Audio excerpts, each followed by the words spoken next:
Merci Mariem. Donc, nous avons une séance un peu particulière puisque nous fusionnons nos ateliers, comme je l'ai dit. En particulier, je le précise pour Mariem qui est en ligne.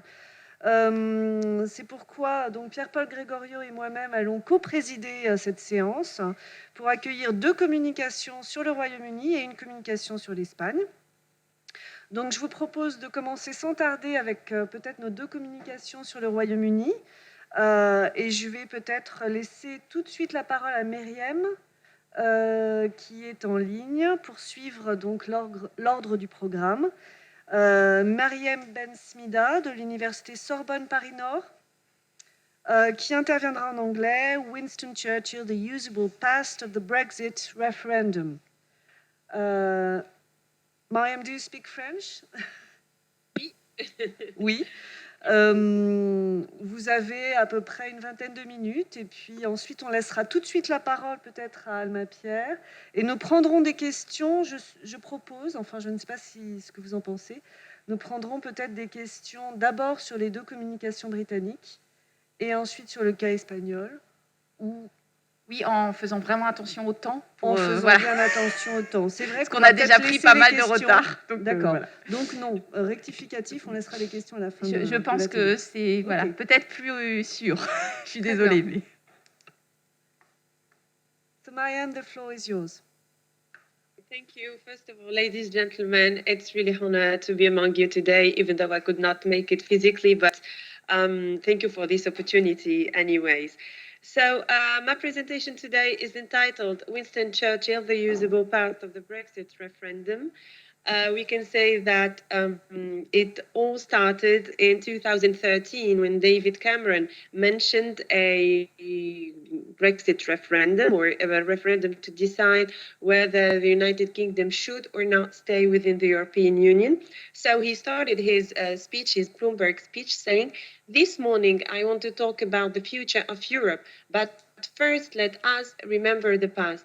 And I think that this was kind of a starting moment of the rebirth or re-emergence of both myths of Winston Churchill and World War II. So starting from there, references to the World War and to the war hero and Second World War were also to be found in political speeches, in the streets, street art, in the referendum campaign posters, as we will see later, in newspaper, in tweets on Twitter, in comics everywhere. And given the renewed popularity, we could assume here that Winston Churchill and his war were trendy again. So it's no surprise that in such particular moment as one of a referendum, politicians were going to back their words and support their claims using references to Churchill. So here the question is, why Churchill? After all, the British history is full of heroes. Why not another war hero?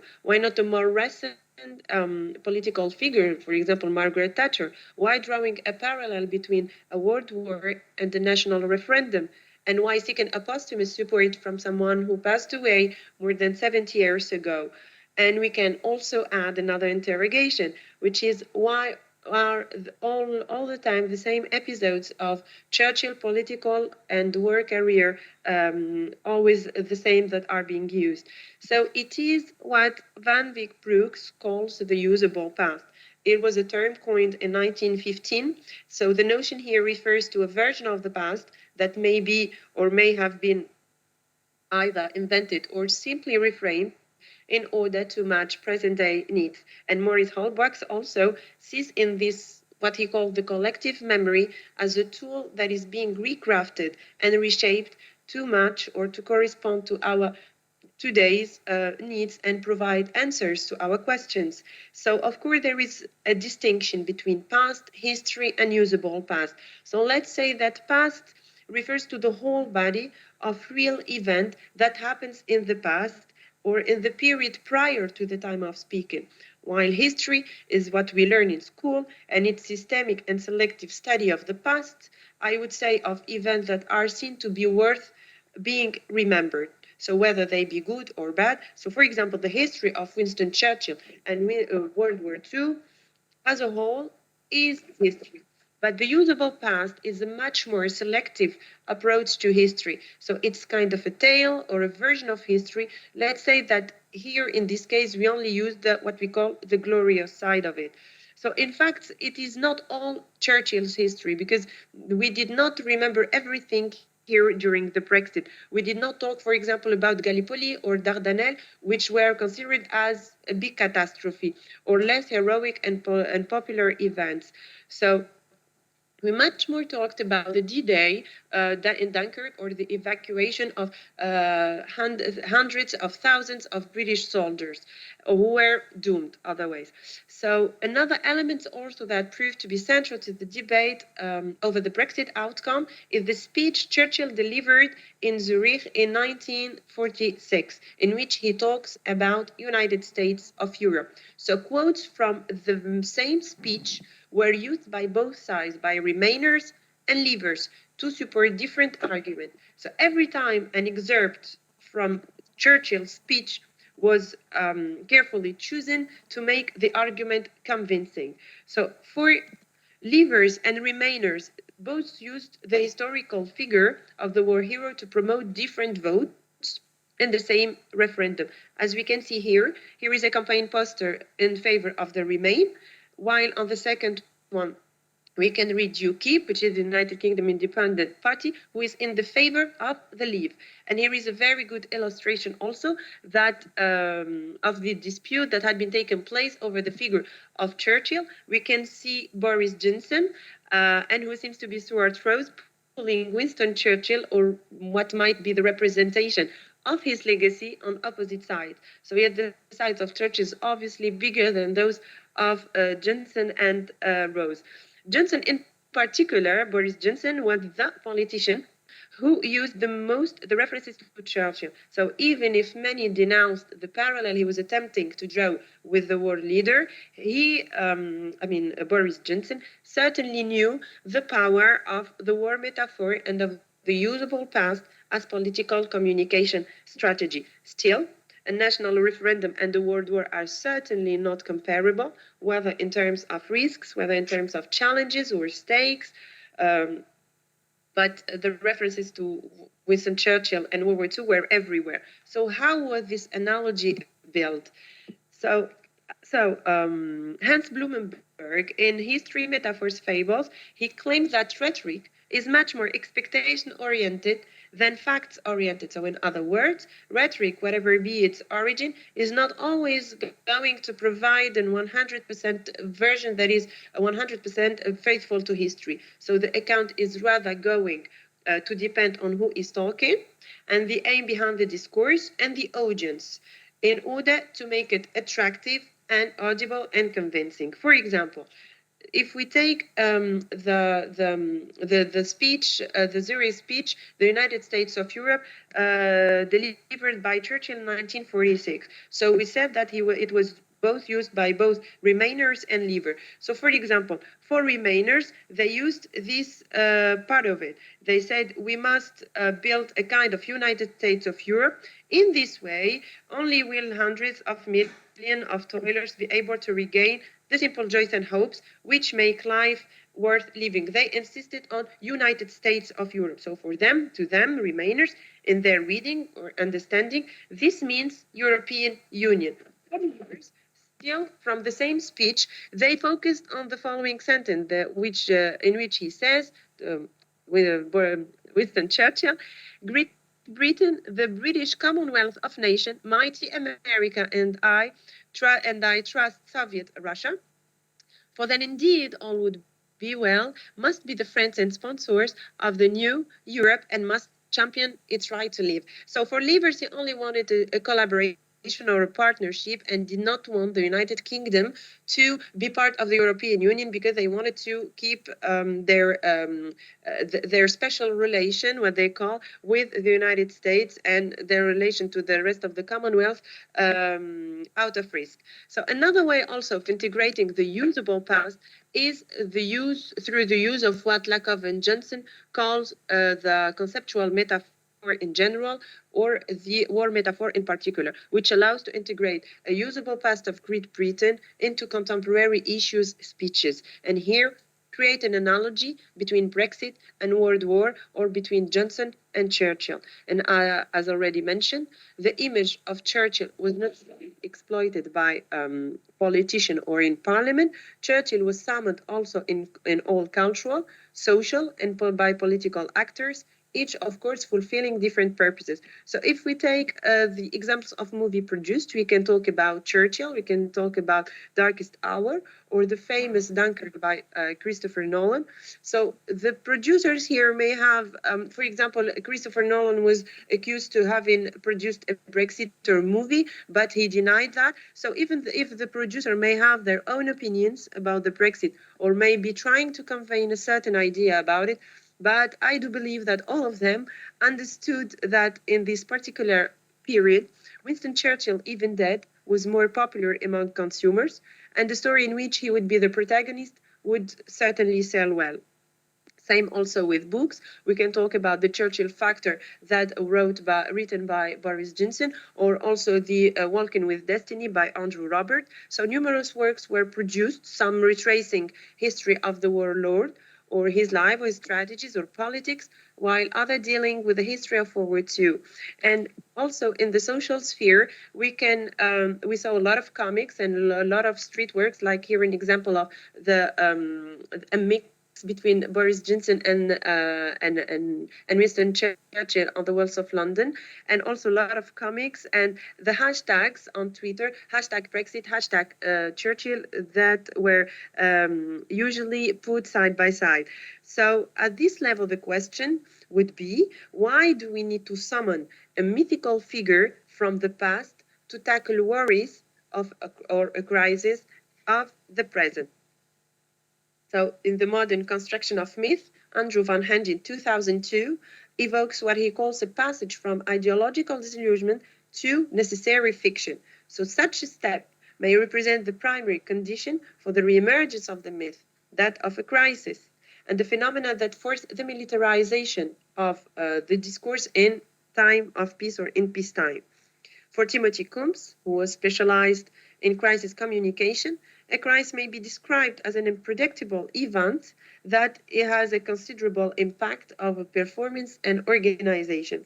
For Jesper Folkheimer and Mats Heidi in 2010, the crisis would disturb an established order that may result in an increase of uncertainty and that requires rapid intervention. So here a crisis, whatever be its kind, it's a moment of rupture in history. And in these terms, we can say that the Brexit and even the campaign prior to the Brexit referendum was in its entailed itself a kind of crisis, at least an identity crisis. So it's a moment of rupture in history, an exceptional situation that calls for rapid mobilization and the conceptualization of a common or usual enemy. So here, in order to gather people and attract people, we needed a common enemy. The cleavages of the British society. The war metaphor also exploited used to exploit the usable past during the Brexit campaign becomes here a mechanism that political leaders use in order to make the strange and the unknown accessible to the understanding of different audiences. This was by Bates, or make a concept more familiar, still like of Johnson. It is also a way to condition their response as it seeks to support the support of the speeches addressee, conceptualizing political opponents in parliament as opposing camp. So we saw a lot of war vocabulary, for example, surrender or traitors or fight or war, etc. So the consolation also we derive from the given precedents, according to Hans Blumenberg. The consolation we derive from given precedents to conditions over events. It is based only on the hypothesis that conditions are the result of the actions of an indeterminate large number of people instead of just a few whom we can name. So seeing something, an event, as part of a bigger, much bigger project. So the hero also is used as a reference model and a standard for interpretation, as we saw with Churchill, because here, if we pay attention to the map of the Brexit votes, we can see that it revealed a lot of cleavages within the British society, and the results were tight, and the votes were very close. So here, talking about or summoning a historical hero would serve to transcend cleavages. The usable past is itself is a source of common pride, which allows to go beyond these cleavages that the referendum confirmed. So what else? We can conclude by the fact that usable past also appeals to people's nostalgia. So in times of crisis, there is usually an increase in terms of uncertainty and worries. So here it is much more appeasing to think of a glorious past. And to conclude, the usable past, of course, it proved to be very popular and very efficient communication strategy. Maybe it's going to be used again now once Boris Johnson is said to maybe be back very soon as a prime minister in Great Britain. So, but we have to ask that question: what are its limits? What negative outcomes it can entail, and what are the real advantage of it, and to which extent it can be efficient. So thank you for your attention.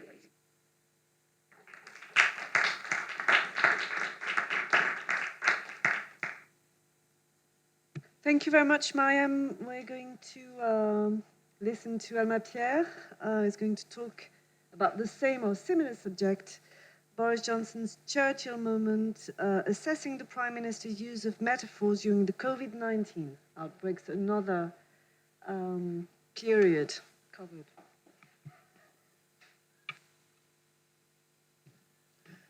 Right, thank you very much, Agnès. Thank you very much to everyone here. Well, yes, I'm going to say a few more words about Boris Johnson and Winston Churchill.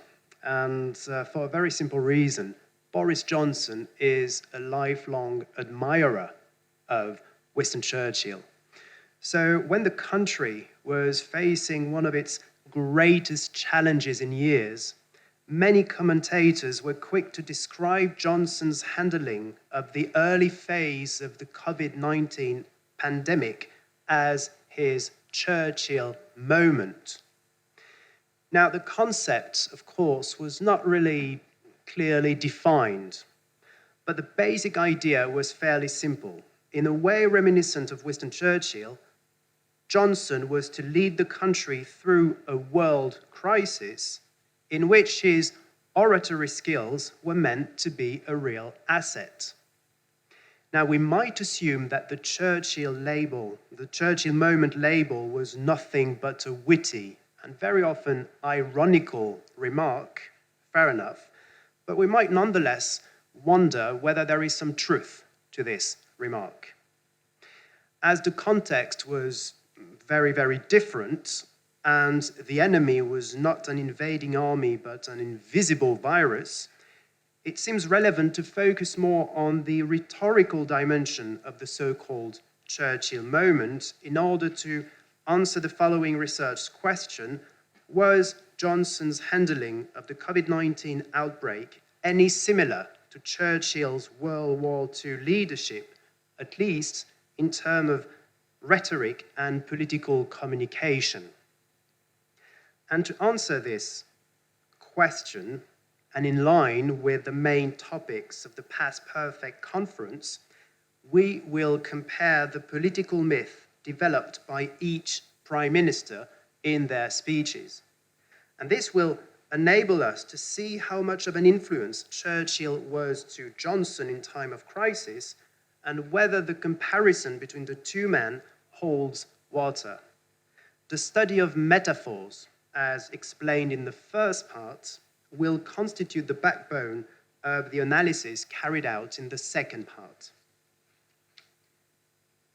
So following the conceptual approach devised by Lakoff and Johnson in Metaphors We Live By, Kovetches explains that conceptual metaphors can be defined as understanding one domain of experience, that is typically abstract, in terms of another, that is typically concrete. And this implies that metaphors is not simply considered as an ornamental device in language, but as a conceptual tool for structuring, restructuring, and even creating reality. Charteris Black offers some further details, and he says, I quote, "A conceptual metaphor is one that identifies a pattern of thought from a number of actual instances of metaphors." And here are a few examples of conceptual metaphors that we all encounter in political speeches. Politics is war, love is a journey, and the in-group is a hero. Now, to study conceptual metaphors, Charteris Black proposes the concept of critical metaphor analysis, or CMA. And this approach is particularly relevant as far as political speeches are concerned, because CMA aims to identify which metaphors are chosen in persuasive genres, such as political speeches, party political manifestos, or press reports, and attempt to explain why these metaphors are chosen, with reference to the interaction between an orator's purposes and a specific set of speech circumstances. In the case of politicians trying to establish their ethos, or trying to copy the ethos of historical figures like Johnson trying to emulate Churchill's wartime momentum, CMA proves essential because it demonstrates how this aspect of vocabulary choice, the choice of metaphors, influences an audience by providing a favorable representation of speakers and their policies. Now, Charteris Black explains that in political rhetoric, the primary purpose of metaphors is to frame how we understand political issues by eliminating other points of view.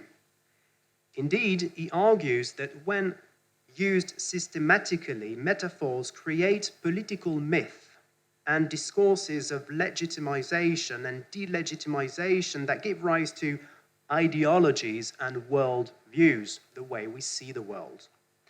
Political myth can be defined as ideologically marked narratives, stories, if you want, that provide the audience with long-term mental representation of the world that play a key role in what Charteris Black defines as telling the right story, which is essential in the process of persuasion. Metaphors contribute significantly to forming these mental representations because they turn a speech into a narrative. It turns speeches into stories. And this simplifies complex issues by making abstract concepts more intelligible. In the book Politicians and Rhetoric, Charteris Black aims to establish the political myth developed by a series of politicians from Britain and the US, and to assess how those myths managed to convince the audience. In this paper, obviously, we will focus on the chapter devoted to Winston Churchill and compare the Churchill myth to that of Boris Johnson. So let's have a look at Churchill's political myth first, that Mariem talked about already. Charteris Black claims that Churchill developed what he calls the heroic myth, whereby the Prime Minister created a story in which the actions of Hitler and Germany are represented as forces of evil, in contrast to those of Britain and its allies that are represented as forces of good. Now, to achieve this goal, Churchill resorted to a series of rhetorical strategies such as repetitions, hyperboles, rhetorical questions, proverb-like utterances, and of course, metaphors. Winston Churchill creates a heroic myth whereby Britain becomes the hero of a war, the Second World War, that is turned into a romantic narrative of bravery and democratic ideals. And metaphors are essential in that they enable Churchill to relate the heroic tale of Britain fighting for freedom and for the very survival of what is considered as good and holy. And in order to study the political myth created by Boris Johnson at the very beginning of the COVID-19 outbreak, I assembled a corpus of 16 texts with statements, transcripts, declarations, and one letter to the nation, so 13,000 words in total, from the 3rd of March 2020, the first COVID-19 statement, to the 30th of April 2020, the first official declaration after Boris Johnson was released from hospital.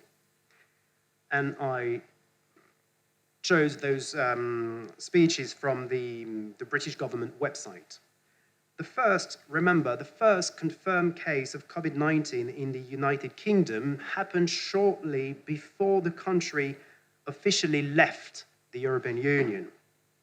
And back then, and it might still be the case, who knows, Johnson's political position was quite secure. He was quite popular. He had just won a landslide victory at the December 2019 general election, and he was still riding the Brexit wave, to use a metaphor.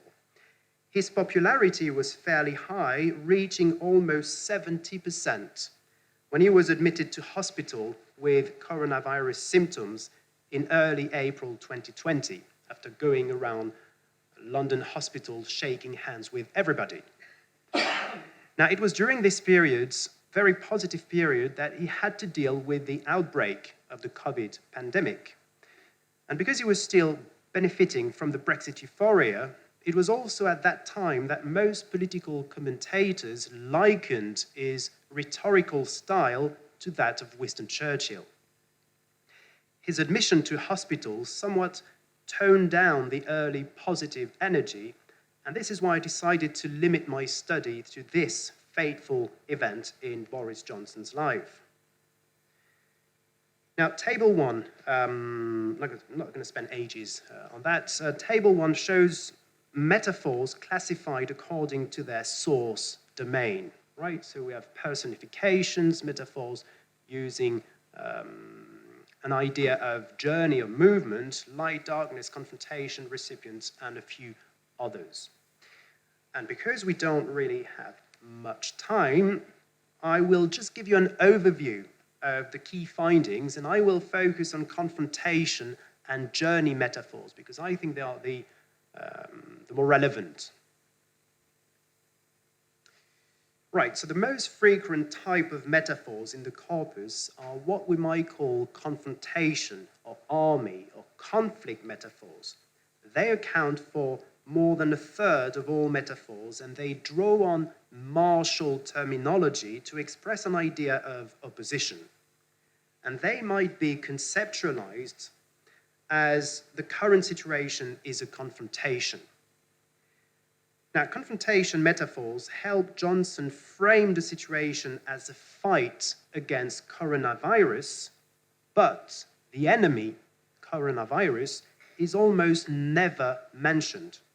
What matters to Johnson seems to be the collective actions deployed to win the fight, to win this war. And this enables Johnson to set important goals in time of crisis, to reinforce national unity, and to show that the government is working around the clock to achieve their objective.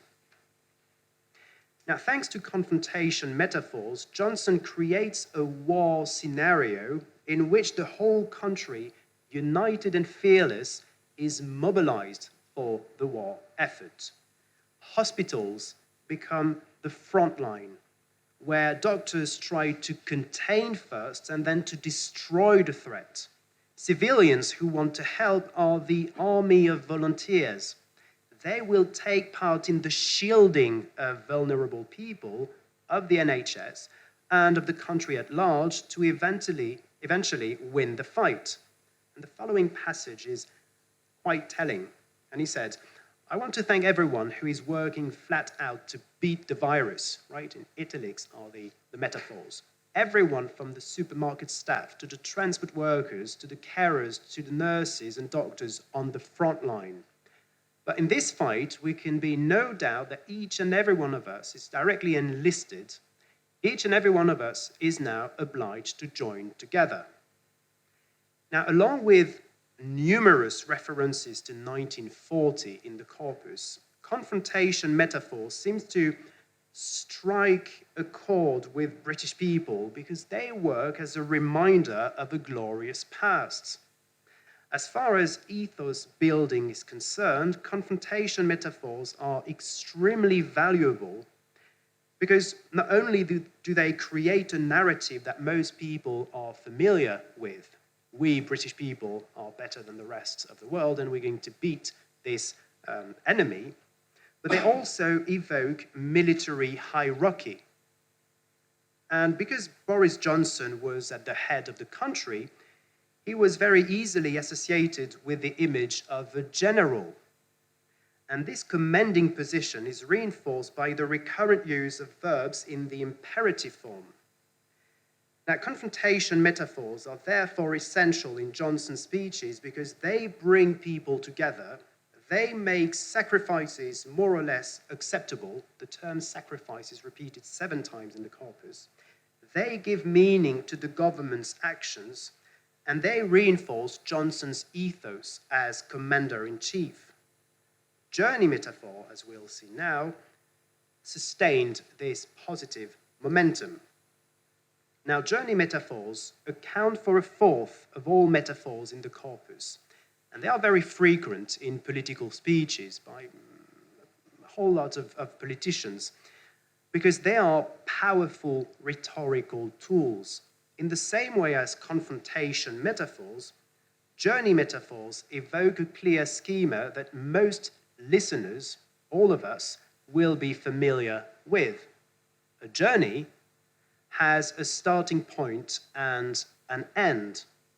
In most narratives, the end is positive, and this makes temporary setbacks and sacrifices more acceptable. Besides, journeys are very often associated with the idea of initiation, which means that the traveler will have to toil to reach his or her goal, but will come out of this experience stronger and wiser.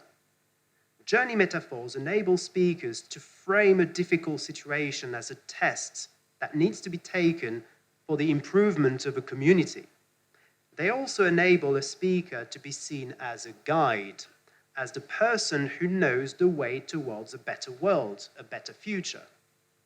In the corpus, journey metaphors give Boris Johnson the opportunity to reinforce the influence of confrontation metaphors in that they bring people together towards a common destination, and they show that the government is working very hard to deal with the situation and to protect British people. Now let's have a look at the following example. He said, "We are past the peak and we are on the downward slope. We have come through the peak, or rather, we've come under what could have been a vast peak, as though we've been going through some huge alpine tunnel. And we can now see the sunlight and pasture ahead of us. And so it is vital that we do not lose control and run slap into a second and even bigger mountain." Now, this example shows an extended metaphor that enables Johnson to explain that the situation is improving, but that people need to remain cautious. The reference to the sunlight and pasture ahead of us is a revealing example of the power of journey metaphors, because they convey the idea that the current sufferings will be rewarded. And as a matter of fact, Lakoff and Johnson argue that journey metaphors originate from the Bible, in which men are given a choice between good and evil path, in which God is considered as a guide, and in which death is seen as a departure. So when talking about the sunlight and pasture ahead of us, Johnson echoes the story of Moses leading his people to the promised land. Johnson depicts himself as a leader with a vision. He says, we can now see who will guide his people through this terrible ordeal. Journey metaphors, just like confrontation metaphors, help build his ethos as a sound leader who has the best interest of his people at heart. Now, in order to answer the initial research question, we can argue that Boris Johnson created a political myth that we might call the myth of the war leader. And this myth is relatively straightforward and could be summarized as follows. The country is at war with coronavirus, and Boris Johnson is a wise and powerful leader. Powerful leader, at least. He's the rightful commander-in-chief of a nation accustomed to rising to difficult, almost impossible challenges and always triumphing in the end. From this, Johnson is able to frame a complex and stressful situation as a make-or-break confrontation, which indeed echoes Winston Churchill's World War II myth. However, contrary to Churchill, who focuses on the actors and the heroic outcome of the conflict, Johnson decides to lay the emphasis on the actions. And this is a big difference. This enables him to reinforce the military dimension of the situation, which in turn enhances his ethos as a war leader and helps justify tough political decisions and potential sacrifices. It also strengthens the unity of the nation and the necessity for people to act collectively and selflessly for the greater good. Now, even if the general narrative elaborated by Johnson is somewhat reminiscent of historical figures such as Winston Churchill, the study of metaphors enabled us to show that Johnson did not try to literally copy Churchill's rhetoric. Johnson did not try to frame the situation as a fight against an evil enemy. No, he did not try to show that defeating coronavirus would prove Britain's grandeur and position as a world leader. No, his approach seems to be more self-centered, but also more direct, probably in line with what people expect today at a time of crisis. Churchillian rhetoric might be out of touch now, and despite Johnson's sincere admiration for Churchill, it should not be forgotten that he built his political success on a very straightforward slogan, "Get Brexit done," and there is nothing Churchillian in that. It means that if Churchill had always been a source of inspiration for Johnson, what he tried to emulate during the 2020 COVID-19 outbreak was not so much Churchill's rhetoric, but Churchill's public persona and collective memory as a successful military leader. And in this paper, we contend that the myth of the war leader is just one explanation for the fact that political commentators in the media were very quick to qualify the early phase of the COVID-19 outbreak as Boris Johnson's Churchill moment. But we also argue that this label works as a shortcut that shows a partial, if not superficial, understanding of both Churchill's contribution to the war effort and Boris Johnson's rhetoric. We might nonetheless assume that this low information approach was adopted on purpose, sometimes to draw on familiar knowledge to reassure people that yes, Boris Johnson would be capable of handling the crisis because he has this Churchill backing in friendly media, right? But most of the time it was probably to poke fun, to make fun of a prime minister who so often tries to emulate his political model. Thank you very much.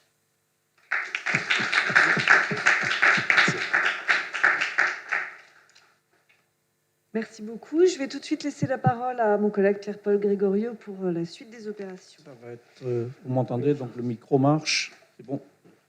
Donc nous accueillons maintenant Pablo García Valera de l'Université de Vigo, docteur en histoire contemporaine. Il a fait une thèse sur l'univers de la drogue au Pays Basque et l'ETA. Et pour faire court, Il s'est quelque peu réorienté actuellement avec des thématiques qui tournent autour du terrorisme et la question mémorielle.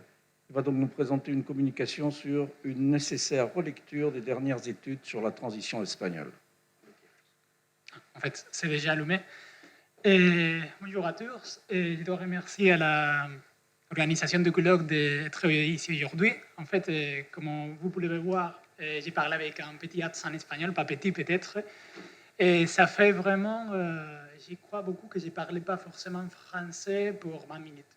Parce qu'en fait, j'avais étudié ici, pas à Dijon, mais à Besançon, les Master 1 et les Master 2. Mais quand même, j'ai oublié beaucoup, parce que ça fait 5 ans, je crois. Donc, les Français, ils restent là-bas, mais c'est toujours compliqué de retourner, parler en français, avoir l'habitude de parler. Donc, aujourd'hui, je vais faire une petite présentation sur les dernières études sur la transition espagnole. En fait, c'est une période vraiment compliquée d'aborder pour une question primordiale que je vais parler dans l'introduction, que c'est en Espagne, quand on parle de l'histoire du présent, on va voir qu'il y a, on va dire, une contamination du pouvoir politique en général et aussi de l'idéologie.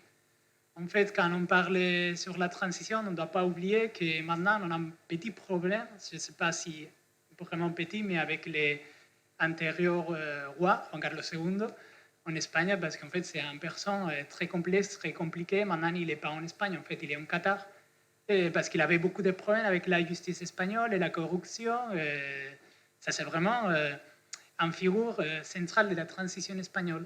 Donc, ça, c'est le premier problème. Mais aussi, quand on parlait sur la transition espagnole, on ne doit pas oublier qu'il y a vraiment un débat entre les différents partis politiques qui sont maintenant dans le pouvoir en Espagne, en fait, parce qu'on a les partis socialistes qui ont, on peut dire, une vision plutôt positive de la transition, mais aussi on a Podemos, que c'est l'autre parti qui est en coalition avec les partis socialistes, que quand il était né il y a plus ou moins 15 ans, je crois, plus ou moins, en fait, la vision de la transition, c'était plutôt négatif. En fait, l'idée, c'est que par exemple, pour Pablo Iglesias, il n'avait pas forcément une transition, c'est plutôt une transfusion de pouvoir, mais le franquisme, il a resté dans les pouvoirs dans différentes façons, on peut dire. Donc, ça, c'est notre problème. Et aussi, on a maintenant en Espagne Vox, qui ambitionne, on va dire, très, très positif et protectif et sur la transition et sur les rois d'Espagne. Et aussi, on a les partis populaires qui, maintenant, ils ont une position un peu... ils essaient de battre beaucoup avec les partis socialistes sur la question et la vision de la transition. Donc, ça, c'est le premier problème. Parce que quand on parle sur la transition et quand on cherche des informations sur la transition, on va trouver que dans les médias, il y a une vraie guerre sur la question. Donc ça, c'est la première chose qu'on ne doit pas oublier, que c'est très dur pour l'université d'entrer dans ces domaines de la politique parce qu'en fait, il y a un vrai problème pour transmettre l'information qu'on fait depuis l'université. Parce que c'est les pouvoirs politiques qui ont, on va dire, les pouvoirs de dire des choses sur la transition, pas forcément l'université. Donc, c'est un problème très, très compliqué de résoudre. Et aussi, l'autre chose importante sur la transition espagnole, c'est qu'en fait, j'avais fait une liste que je n'ai pas mis là-bas dans les PowerPoint parce que c'était très, très grand et il a bloqué en fait les PowerPoint quand il essayait, donc il ne l'ai pas mis. Mais depuis les 2010, il y a plus de 40 publications sur la transition chaque année. Donc, c'est un peu dur d'être actualisé quand on parle sur la transition espagnole parce que, par exemple, ici, c'est une petite liste sur la transition espagnole et on peut voir qu'il y a plus de 800 titres sur la question de la transition espagnole. Donc, ça veut dire qu'on a plein d'informations et c'est vraiment compliqué de trouver qu'est-ce qu'on veut sur la transition, qu'est-ce qu'on veut voir sur la transition. Parce que ça, c'est aussi l'autre chose, que ça dépend beaucoup de l'auteur, de l'enfoque de la personne qui va traiter la transition, qu'est-ce qu'on va voir de la transition et qu'est-ce qu'on ne va pas voir. Donc, en plus, cette dernière année, le gouvernement il a commencé à mettre, je ne sais pas comment dire en français, à loi sur la question de la mémoire historique, parce que la dernière loi, je crois que c'était en 2006, maintenant, il a un projet pour changer la loi, donner plus d'importance à la question de la mémoire historique. Et ça y est, par exemple, de changer un peu la vision qu'a la jeunesse sur la question de la transition, mais aussi sur la dictature espagnole. Mais aussi, c'est un peu, je ne vais pas dire, c'est pas très intelligent parce qu'en fait, le problème, c'est que dans l'école, par exemple, quand un professeur il doit donner les cours sur la transition, c'est les dernières parties de la matière d'histoire contemporaine d'Espagne avant l'examen d'entrée dans l'université. Donc, normalement, c'est peut-être 2 jours que le professeur il va parler sur la transition. Donc, qu'est-ce qu'il va dire un professeur sur la transition avec 2 jours? Peut-être 2 heures pour parler sur ça, sur une question vraiment complexe et centrale sur la transition. C'est presque impossible. Et ça, c'est un très grand problème. En général, en fait, je ne voudrais pas forcément parler des courants ou des tendances, mais ici, j'essayais de faire une petite division sur les différents, et pas forcément d'auteurs, mais groupes d'auteurs, parce qu'en fait, c'est très simple pour après exprimer un peu les différentes tendances qu'il y a maintenant sur la transition espagnole. En fait, on parlait d'une histoire officielle, et en fait, c'est un peu marrant parce que l'histoire officielle, c'est le deuxième groupe d'auteurs qui appelle ce type d'histoire comme histoire officielle. Parce qu'en fait, c'est un peu pour se pas moquer forcément, mais un peu, parce qu'en fait, c'est la manière de dire que ça, c'est l'histoire qui veut vendre, par exemple, les partis socialistes. C'est une histoire écrite normalement pour d'auteurs avec une grande réputation en Espagne, qui sont vraiment des références dans l'université, comme Santos Julia, Javier Tussell, ou Juan Avilés ou Abdon Mateos. En fait, ils sont très connus en Espagne, mais en général, cette vision on va dire, de la transition, c'est plutôt positif, mais aussi, il reste beaucoup sur la question de la politique, de l'histoire politique et de l'histoire sociale, mais on ne se met pas, par exemple, sur la question de la violence. La violence, il reste dans un deuxième plan, ou il y a d'autres choses qui ne sont pas remarquées dans ce type d'histoire de la transition. Après, un autre petit groupe que, par exemple, on peut dire, ce n'est pas forcément lié à Podemos, c'est la vision de Podemos qu'elle a de la transition, mais un groupe d'historiens qui, on peut dire qu'ils parlent d'un mythe de la transition. La transition, ce n'était pas pacifique, ce n'était pas modélique. Dans les pouvoirs, il a resté pas les mêmes personnes, mais presque les mêmes groupes de pouvoir dans cette, on va dire, dans les pouvoirs. Et là-bas, on peut trouver des livres, je crois qu'ils sont pas les plus importants, mais peut-être qu'on a marqué je ne sais pas comment dire en français, un moment, que c'est le mythe aussi mentiras de la transition et aussi le mythe de la transition. En fait, maintenant, c'est des livres en fait, que si on pense, c'est proche à la crise de 2008. Ça veut dire que c'était aussi une époque complexe. Et après, on a ces derniers livres que c'est en fait vraiment pareil, qui parlent de ces questions, de dire que dans les pouvoirs, il a resté les mêmes gens. Et après, on a beaucoup de biographies et mémoires de tout, en fait, on va dire, de tous les personnages politiques de la transition. On peut trouver des biographies et mémoires. En fait, c'est un genre vraiment exploité en Espagne.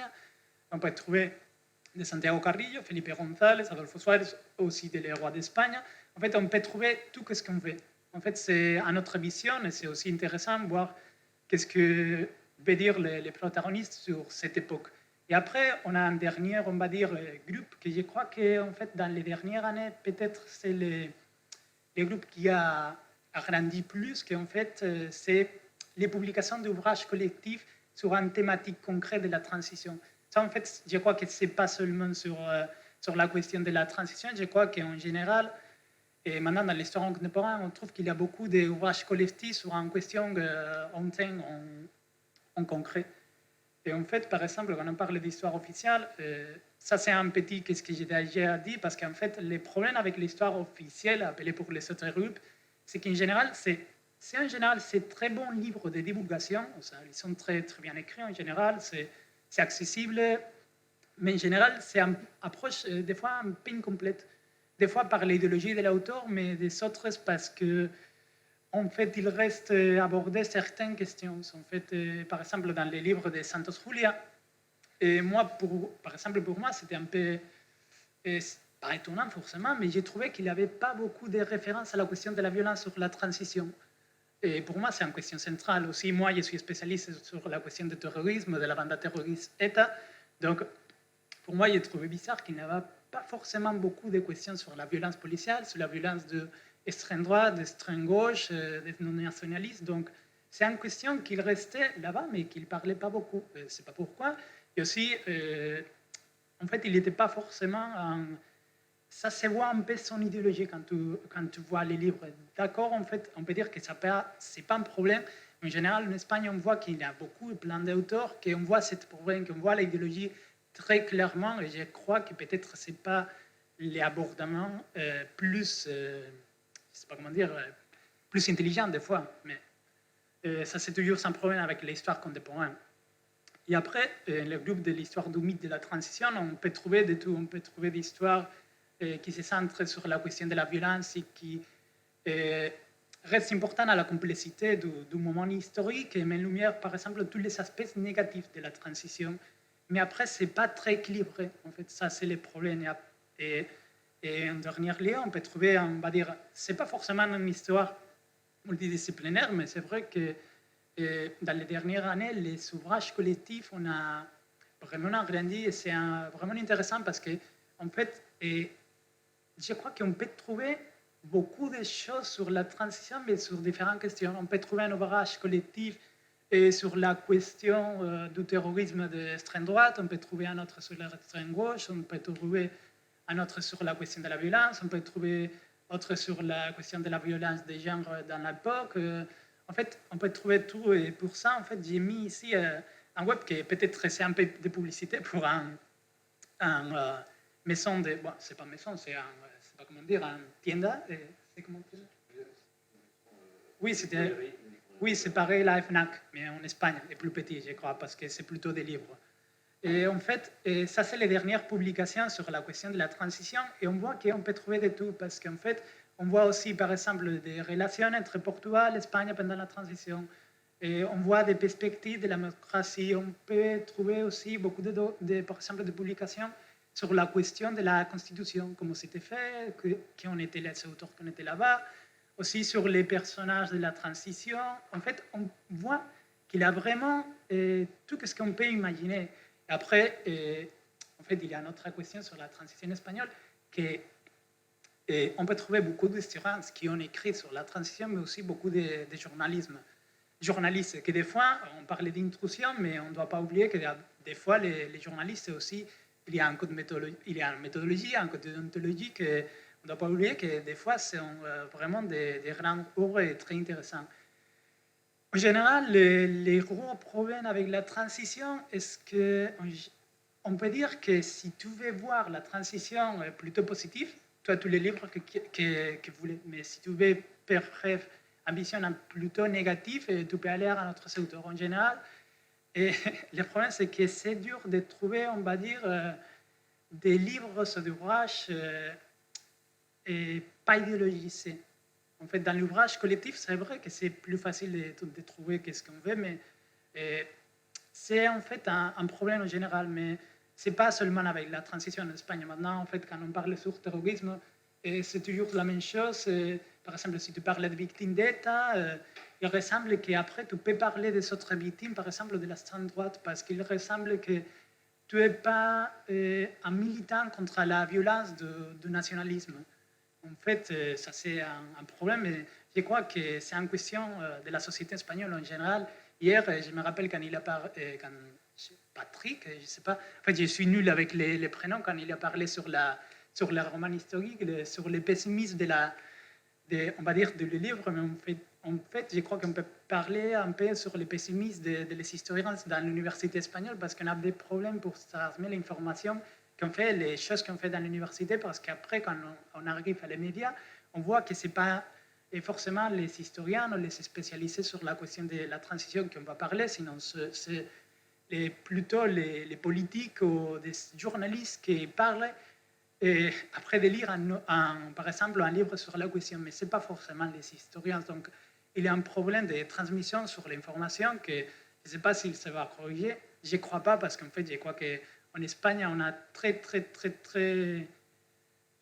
de pouvoir pour combattre ce type de discours depuis les politiques. En plus, peut-être dans 2 années, quand les rois d'Espagne, bon, les rois émérites d'Espagne, Juan Carlos II, il il est vieux, donc peut-être en 2 ans, il va mourir. Et ça il va être un gros problème parce que peut-être on se va trouver avec la situation d'un funérail d'État. Non, c'est ça. Funérailles d'État. Ça il va être un battre politique incroyable. En plus, j'imagine que ça sera marrant si c'est près d'une élection générale. Parce que ça, on verra toutes les positions différentes de différents partis politiques et son, on va dire, sa opinion sur la question de la transition. En fait, je crois que c'est bon, c'est plus 10-15 minutes et comme ça, on a le temps pour discuter un peu.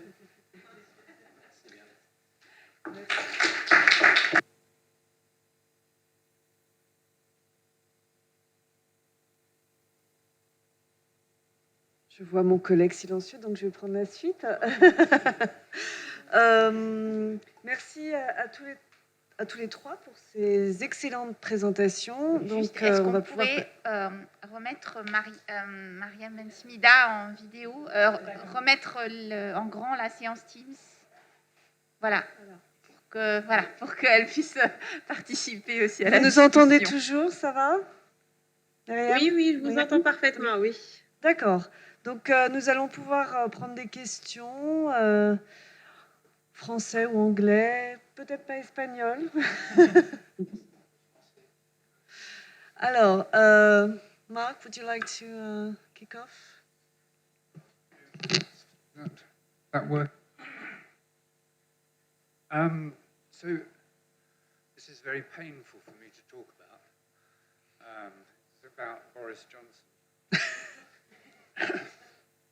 So I think there are 3 things I'd want to say. One is, it would be worth looking at the development of a broader rhetoric that comes before Johnson.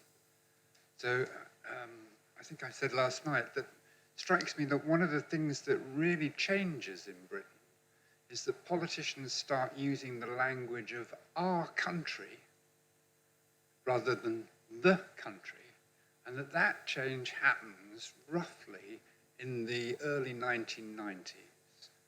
But I think it gets ramped up under Cameron, and it becomes a part of the kind of political ethos. I mean, Labour now also use our country all the time as well.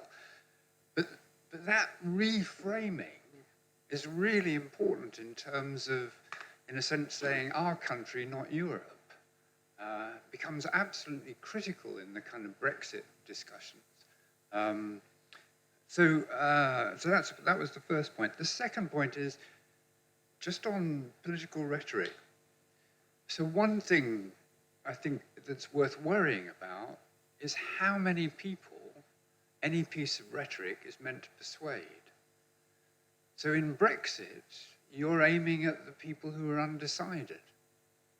So you have to ask questions as to how far the rhetoric is directed towards a particular type of audience with particular sets of anxieties or concerns, and how that's then kind of exploited, rather than thinking that the rhetoric is directed to everybody equally. In the pandemic, I suspect the attempt is to direct it to everybody equally, but I think in the Brexit campaign, there's a different dynamic going on. And the third thing I just wanted to say is there's an issue about the relationship between rhetoric and substance. One of the things that is so annoying about Boris Johnson, I don't know how to put this, the man is an idiot because he has the rhetoric, but he doesn't know how to follow through. So over and over again, he would say, we need to pull together, and then he would go out and have a party. Or, we need to be careful about how we manage our kind of hand washing and so on, and he'd go around and shake everybody's hands and without a mask and so on. We need to stick to the rules, and Dominic Cummings doesn't stick to the rules and he remains in kind of office. Over and over again, what he showed was that it was just rhetoric. And it's really important, if you're going to be an adept rhetorician, to make sure that the substance lines up behind the rhetoric. So I feel better now. Yeah, well, thank you very much for those remarks. Very, very interesting. You say rhetoric should be accompanied by substance. I slightly disagree. I think in the perfect world, yes, and substance should come first, and that should be the priority of any politician. But look at what's going on at the moment. Boris Johnson is all about rhetoric. He won in 2019, the biggest result for the Conservatives in years, and now he's about, maybe, who knows, to become Prime Minister once again, and he's no substance. So why should he bother focusing on substance when rhetoric is enough for him to be elected and to be popular? I mean, it's just, why should he do the effort of trying to be a sound, intelligent, reasonable politician when he does just really random and stupid things get him elected? And even when he breaks the law, people still say, well, come on, he's a nice bloke anyway. So why should he focus on substance? I mean, I don't know. He gets away with everything. So it tells, it's very frightening for the state of democracy. And I agree here, but I don't know. There's no encouragement to do anything better, right? So yeah, I don't know. Mariem, would you like to add something? Yes, sure. I think I wanted to quote Churchill when he says, I think this quote is it's accurate right now. I think also Boris Johnson may have read it for sure. So on history, Winston Churchill said, a good knowledge of history is a quiver full of arrows in debates. And he also says, if we open a quarrel between the past and the present, we shall find that we have lost the future. So yes, I do agree with the fact that Boris Johnson doesn't need substance when that follows his rhetoric, because he has these very powerful tools, and also I do believe that he started. I mean, he saw the fact that probably, or he wanted himself to get prepared in case a referendum would happen in Great Britain. So he started with his Churchill factor. It's a biography of Churchill.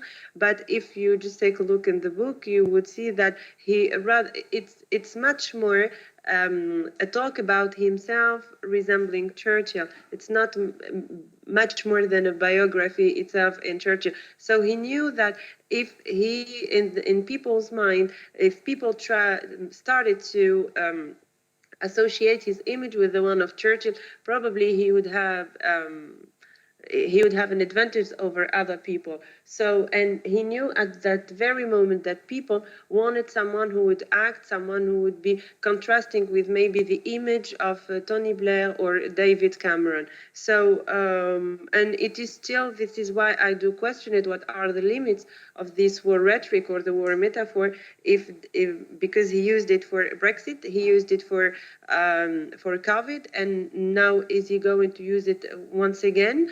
We don't know, but the thing is that even though his acts don't follow behind, but the thing is that he was elected. We witnessed a remontada of Boris Johnson, and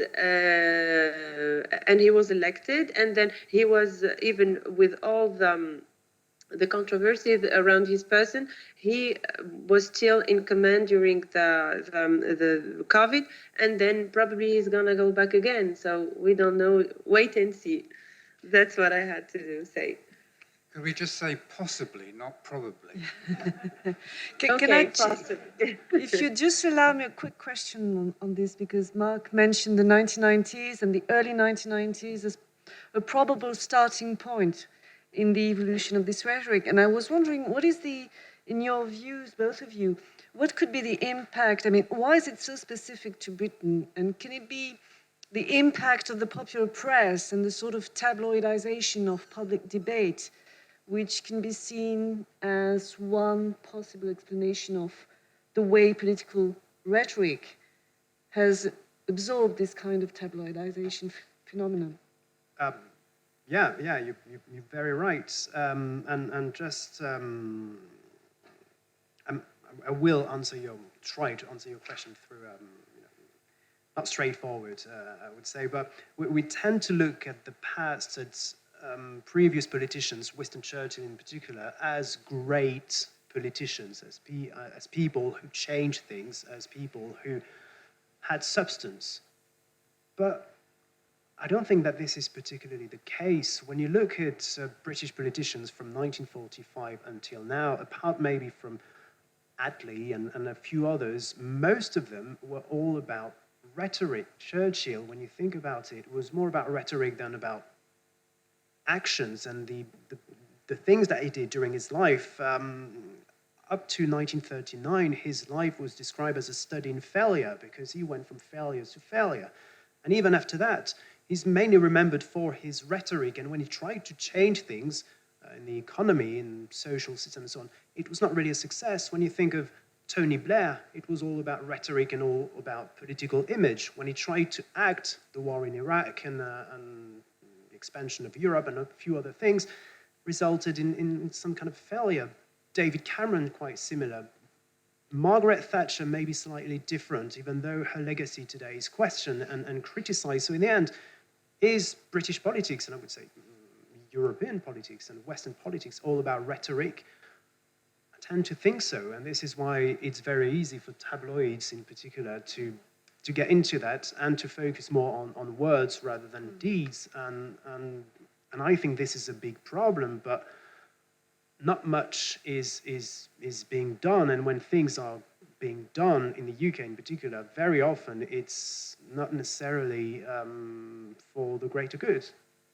Right? So this is why rhetoric is so important, because it is, and it is quite sad, central to modern day and post 1945 politics, I think. I think there was a question from Nicolas Sigoyou.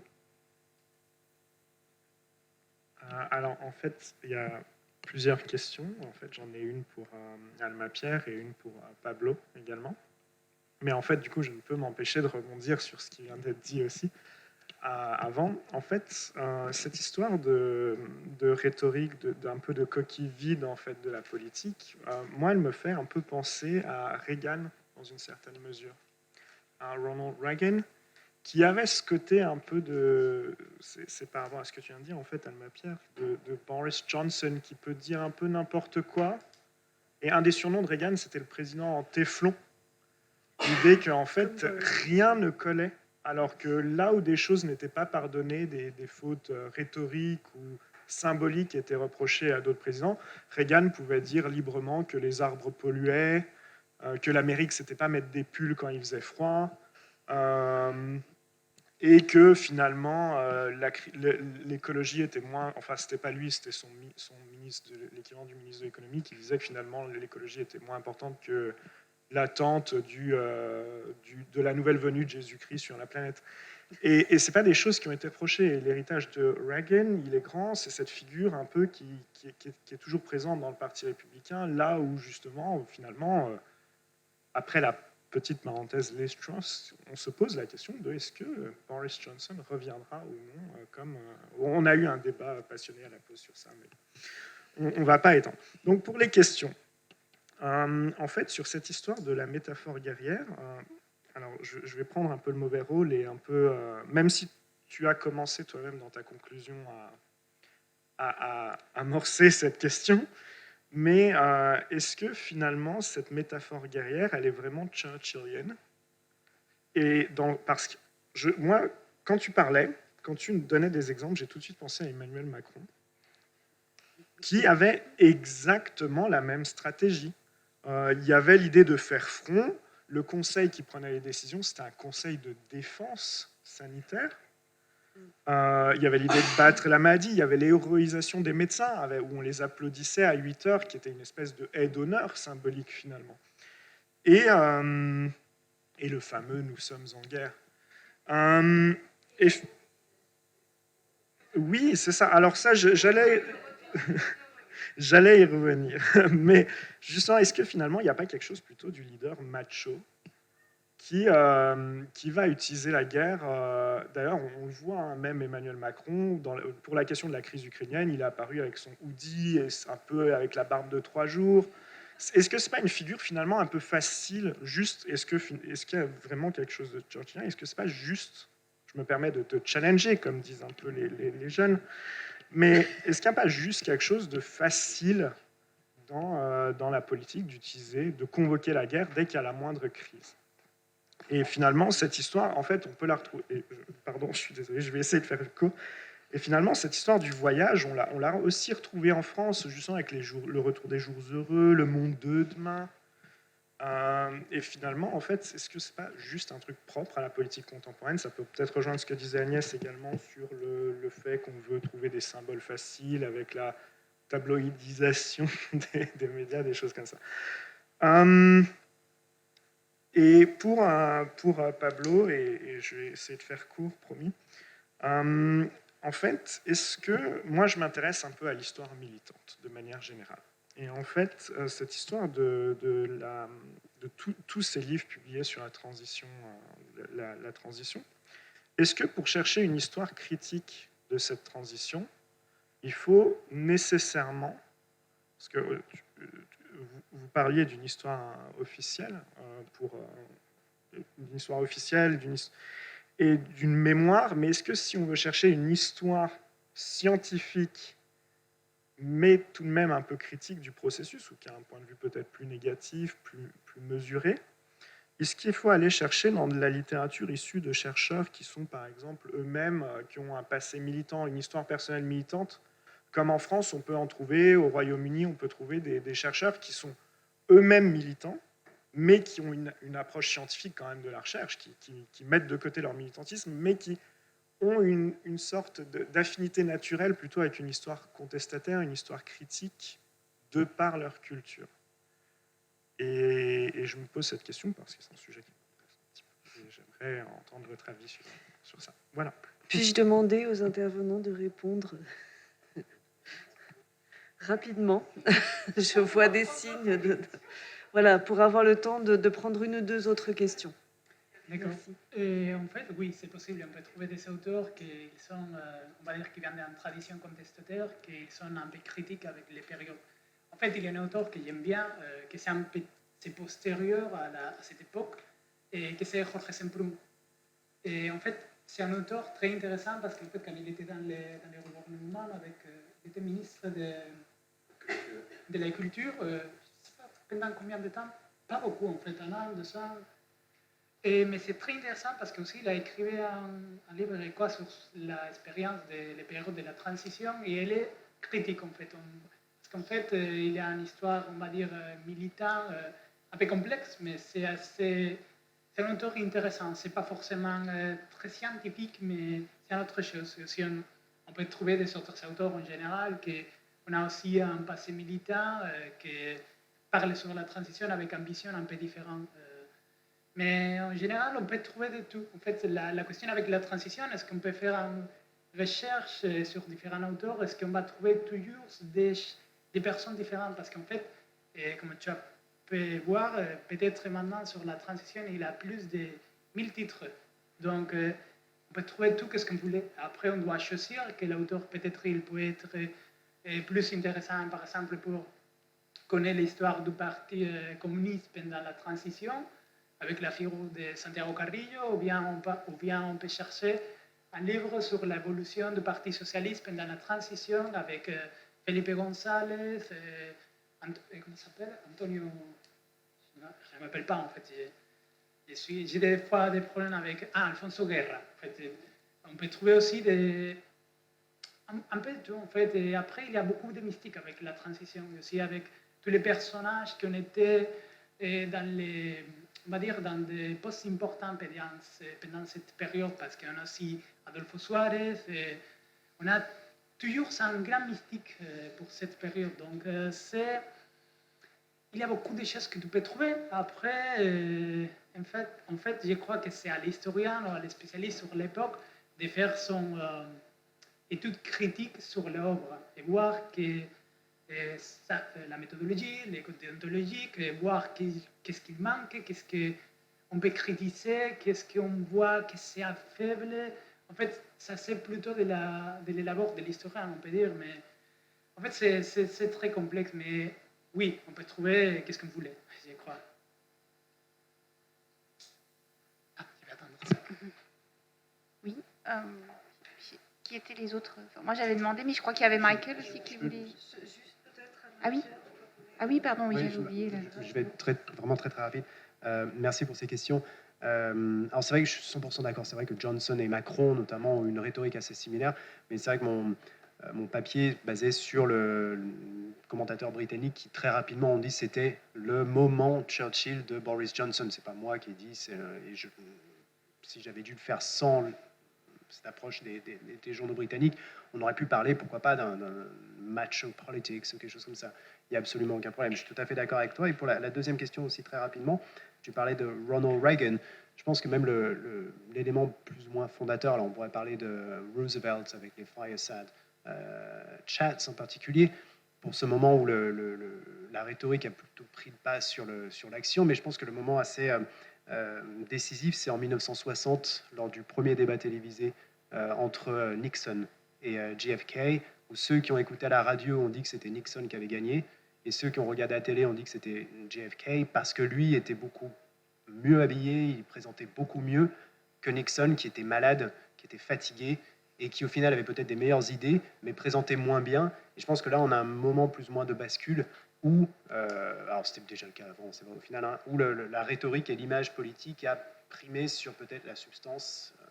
Ouais. Donc c'est pour ça que oui, Ronald Reagan a joué énormément parce que c'était un ancien acteur, mais même avant, il y avait quand même déjà les prémices, et Nixon ensuite en a fait également beaucoup, des coups un peu tordus justement pour améliorer son image avec les spin doctors et ainsi de suite. Alors pour aller très vite, on va prendre encore 2 questions. Si, voilà, il y avait Michael aussi. Toute petite.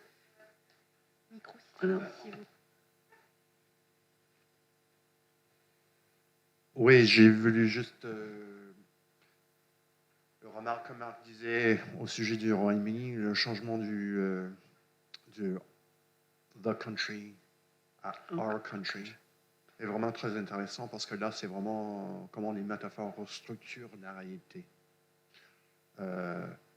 Et puis, je gardais rapidement quelques discours de Churchill, et puis il ne parle jamais de our country. Là, c'est vraiment un discours le changement qui date des années 90. Et c'est un peu, ça rentre un peu dans la logique américaine, républicaine de Trump, take our country back. C'est un peu comme si le pays était perdu, c'est envahi par les étrangers. Donc il y aura peut-être des réflexions sur l'immigration et le changement du rhétorique dans tout ça et les conséquences pour plus tard, je ne sais pas. Nathalie, tu voulais dire un Oui, mot? il y avait 2 choses. Enfin, c'était pour rebondir par rapport à justement le fait qu'en France aussi il y a eu cette rhétorique guerrière. On se souvient tous effectivement, nous sommes en guerre, n'est-ce pas? Ce que je trouve intéressant, c'est qu'en fait, comme tu viens de le rappeler, c'est les médias en fait, les commentateurs qui ont eux subsumé ça sous le Churchill's moment. Et ça renvoie quand même peut-être aussi alors au-delà du point commun, parce que finalement, ce n'est pas très étonnant que dans un cas comme celui-ci, on mobilise des références de guerre ou de positives, finalement, on l'a vu hier aussi. Mais c'est que justement, au Royaume-Uni, on pense à Churchill. Donc, alors, ça revient à ce que disait aussi Agnès, c'est peut-être lié aussi aux médias britanniques, et au fait qu'ils considèrent que ça va parler, en fait, au lecteur. Alors, si j'ai bien compris, c'était parfois positif et parfois très ironique. Enfin, l'air de dire, il se prend pour Churchill, voilà. Donc, ce serait intéressant aussi de voir dans quels organes et en fonction aussi de leur cible, de leur lectorat. Mais clairement, Churchill, c'est aussi une référence qui parle à tout le monde et à laquelle on associe en fait des connotations, des choses très précises et qui fait que ça va fonctionner et qu'on va parler du Churchill moment. Je ne me souviens pas qu'on ait parlé du moment de Gaulle ou du moment... voilà. Donc, qui est aussi des spécificités nationales, en fait. etc. Et une autre, c'était par rapport à Pablo.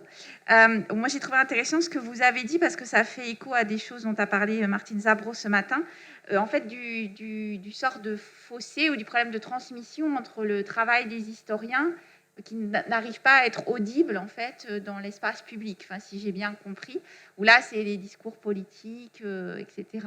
C'est en fait ce qu'on a vu aussi un peu ce matin, le problème le discours des historiens, la recherche avec leurs méthodes, et puis ensuite la manière dont ça peut être transformé ou dérivé, dont ça peut dériver.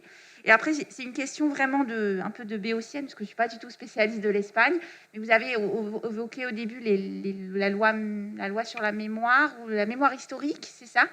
Est-ce que vous pourriez juste un tout petit peu préciser ce que c'est en fait, cette loi ou ces lois, parce que si j'ai bien compris, il y en a une première, puis maintenant il y en a une deuxième. Voilà, parce que ça m'intéresse beaucoup, mais je connais mal les détails. En fait, la question de la mémoire en Espagne, c'est vraiment bizarre de l'expliquer dans d'autres pays, je crois, des fois, parce que, en fait, quand on parle en Espagne sur la loi de la mémoire de 2006, il y a beaucoup de gens qui disent forcément, ce n'était pas une loi qui a beaucoup, par exemple, d'argent pour se mettre en marche. En fait, ça, c'était un des problèmes, parce que, par exemple, il était prévu beaucoup de travail pour faire les excavations des fosses des victimes de la guerre civile. Mais après, il n'avait pas l'argent, parce qu'après, c'est arrivé dans les pouvoirs les partis populaires. Et les partis populaires, il n'a pas forcément très intéressé à faire ça. Dans ce moment aussi, c'était la crise, et donc c'était un moment très compliqué. Et après, par exemple, les grandes différences entre la loi de mémoire qui va sortir, je crois, cette année, parce qu'en fait, c'est pas comment dire, l'antéprojet, ça veut dire que ce n'était pas encore mis en marche. Donc, c'était pour, par exemple, de mettre plus d'argent pour faire toutes les excavations avec des victimes de la guerre civile. Mais aussi, par exemple, c'est prévu aussi, par exemple, de travailler sur la question pour les universités, de faire des recherches sur certaines questions. Mais c'est, par exemple, pour la part judiciaire, aussi, il y a, on va dire, il y a un part dans la loi qui dit que peut-être c'est possible de rénover la persécution judiciaire des personnes qui ont été, on va imaginer, dans la police franquiste pendant la transition, et qui ont été, on va dire, livrés des escrocs pour l'amnistie je ne sais pas comment dire en français les numéros, mais il avait un amnistie pendant la transition. Donc, en fait, je ne sais pas qu'est-ce qu'il va sortir après, mais en fait, c'est prévu des choses, on va dire, un peu ambitieuses, mais c'est en fait un peu, on va dire, ça fait déjà 40 ans qu'il a passé la transition. Donc, on fait mémoire après 40 ans. En fait, il y a pour compléter, en 2007, c'est la loi de la mémoire historique, et ce qui va sortir, c'est la loi de la mémoire démocratique. Et donc, dans cette nuance, on retrouve absolument tout, justement, du côté idéologisé et politisé de l'approche de la transition. On le retrouve là. Pour répondre, pour compléter un petit peu ce que tu avais dit, Nicolas, avant la question, il ne faut pas oublier également que cette mémoire officielle dont on parle au moment de la transition, c'est tout simplement créer un discours hégémonique. Et un discours hégémonique qui va permettre de légitimer le système tel qu'il est créé. Donc, à partir de là, il s'est agi pendant quasiment 20-25 ans, peut-être même 30 ans, de, en quelque sorte, faire en sorte que le passé puisse légitimer le présent, que le système soit parfaitement établi. Et à partir de là, on peut trouver des critiques, par exemple avec Sartorius, qui était un ancien membre du PC. Bon, on peut trouver effectivement des récits, si tu veux, critiques par rapport à ce qui a pu se passer. Mais ces récits critiques par rapport à la transition naissent à partir de la fin des années 90 et surtout à partir des années 2000. Et où on retrouve alors ce qui est actuellement Podemos. Seulement, si tu veux, là où le point devient un petit peu épineux, c'est que le discours officiel, c'est on a fait ce qu'on a fait parce que de toute façon, on ne pouvait pas faire autrement, en sachant que tout n'a pas été parfait. Voilà le fondement. Et le discours de Podemos, c'est justement, ce n'était pas parfait, on aurait dû faire autrement. Et la contre-critique, c'est mais vous n'étiez pas là, vous ne saviez pas, vous ne pouvez pas savoir ce qu'on a fait et pourquoi on l'a fait. Donc, il y a essentiellement un point de base, de fondement là-dedans, c'est que ces discours critiques, Podemos essentiellement et une branche maintenant du PSOE, remettent en cause tout le processus de transition, mais ne vont pas vraiment jusqu'au bout, qui est de remettre en cause la Constitution. En parole, oui. Dans les actes, non. Tout simplement parce qu'il y a une crainte, si jamais on met en cause tout le système, on remet en cause la Constitution, qui est de 78, je crois que la Constitution espagnole est une des rares à quasiment n'avoir pas été touchée depuis sa création, mais vraiment 3 virgules et 2 points virgules, c'est tout. Si on retouche à cette Constitution, c'est tout l'édifice qui s'écroule. Et là, tout le monde a une peur bleue. Donc, il y a beaucoup de constructions mythiques sur le mythe lui-même. Des choses que quand on parle de la transition et de la critique de la transition après l'année de Podemos, on ne doit pas oublier que c'est aussi un rupture générationnelle. Parce qu'en fait, dans ce moment, il y avait vraiment un changement après l'année de Podemos, qu'il a commencé beaucoup les politiques qui était dans les pouvoirs. En fait, si on voit maintenant, je crois, en général, les politiques qui ont resté en Podemos, bon, pas en Podemos, en Parti populaire, en Parti socialiste, on voit qu'il ne restait pas beaucoup on va dire, des grands, pas des grandes politiques, mais les politiques qui ont été avant. En fait, il y avait aussi un grand changement, parce que maintenant, on a Pedro Sánchez, qui avant, il était vraiment, je ne sais pas, un député du Parti socialiste, mais pas très important, en fait. Il était là, c'est tout.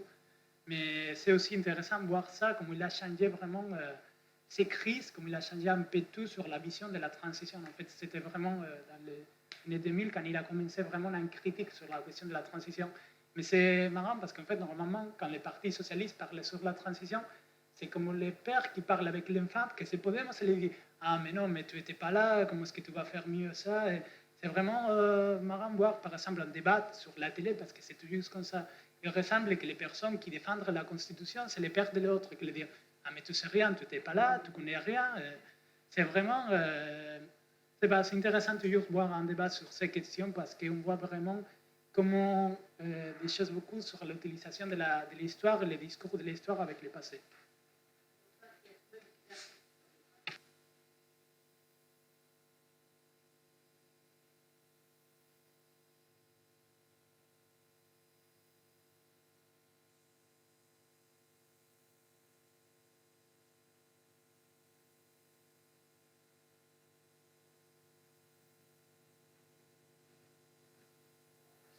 Oui, mais le problème, en fait... Oui, mais en fait, le problème, c'est qu'avec... Oui, mais le problème en général avec l'historiographie dehors de l'Espagne, c'est qu'en Espagne, il n'a pas presque marché. Beaucoup de marchés. En fait, en Espagne, je crois que c'est un problème en général de l'historiographie qu'on a une préférence de travailler des auteurs de l'Espagne. On n'aime pas beaucoup qu'il y a d'autres auteurs dans d'autres pays qui parlent sur l'Espagne. Oui, vous voulez dire que en fait, l'historiographie étrangère n'est pas reçue en fait en Espagne. Il n'y a pas de oui, c'est reçu, réception. Mais en général, on voit que par exemple, quand je vais par exemple dans une conférence, une chose comme ça, les auteurs d'autres pays, ils restent dans notre dossier et c'est comme aussi, c'est un peu comme les pères l'enfant. Il ressemble que c'est les Espagnols qui en sait plus sur cette question. Mais ça, on le peut trouver aussi, par exemple, quand on parle sur la question du terrorisme. Ce n'est pas la même chose, par exemple, si tu es basque et tu parles de terrorisme, c'est sur des recherches sur le terrorisme, que si tu es dans notre région. Parce qu'il ressemble que tu vas savoir rien parce que tu viens dans notre région. Tu ne connais pas le terrorisme, que tu vas parler de ça. En fait, je crois que c'est un problème, je ne sais pas si social ou comment on peut exprimer cette question, mais ça, je l'ai trouvé beaucoup. Et moi, par exemple, comme je ne suis pas basque et j'ai commencé à travailler sur la question du terrorisme du Pays Basque, des fois... j'ai trouvé qu'un argument qu'on utilisait beaucoup contre moi, c'était précisément que je ne suis pas basque. Donc, comment est-ce que je vais parler de ça? Je suis désolée, mais là, il est 12h25 et il faut vraiment proposer, de continuer ces passionnants débats au déjeuner. Au déjeuner. Parce qu'il faut vraiment qu'on reprenne à...